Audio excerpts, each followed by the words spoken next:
Nasib emak-emak berinisial AM, 49, jadi tersangka kasus pencurian kalung berlian di pusat perbelanjaan kawasan Kelapa Gading, Jakarta Utara, pada Sabtu, 26 Juli 2025. Pelaku ditangkap pada Jumat, 1 Agustus 2025, dan kini telah ditetapkan sebagai tersangka setelah membuat toko perhiasan itu merugi hingga 50 juta rupiah.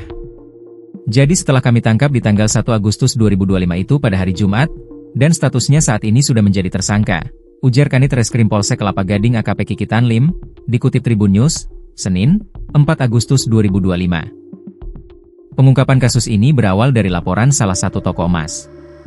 Polisi kemudian menelusuri rekaman CCTV dan melakukan profiling mencari identitas pelaku. Kemudian mendapatkan petunjuk untuk mencari identitas dari pelaku. Setelah itu anggota kami langsung melakukan penyelidikan sampai akhirnya berhasil dilakukan penangkapan terhadap pelaku, jelas Kiki. Ibu 3 anak itu ditangkap di apartemen tempat tinggalnya di wilayah Tangerang, Banten. Polisi pun langsung melakukan penggeledahan di apartemen itu, termasuk memintai keterangan tersangka. Kami menemukan pakaian serta aksesoris yang digunakan pada saat melakukan pencurian tersebut, jelas Kiki. Ketika penggeledahan awal, polisi belum mendapatkan barang bukti kalung berlian yang dicuri pelaku. Hingga akhirnya, tak berselang lama, barang bukti kalung berlian itu diserahkan oleh penasihat hukum pelaku usai proses pemeriksaan. Setelah dilakukan pemeriksaan, kemudian ada pendampingan dari penasihat hukum tersangka. Tidak lama kemudian dari pihak penasihat hukum tersebut menyerahkan barang bukti kepada penyidik. Barbuk disembunyikan di lemari pakaian, jelasnya.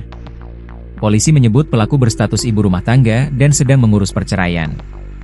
Pemeriksaan lebih lanjut, Andi Maisara bukan sekali ini saja melakukan pencurian.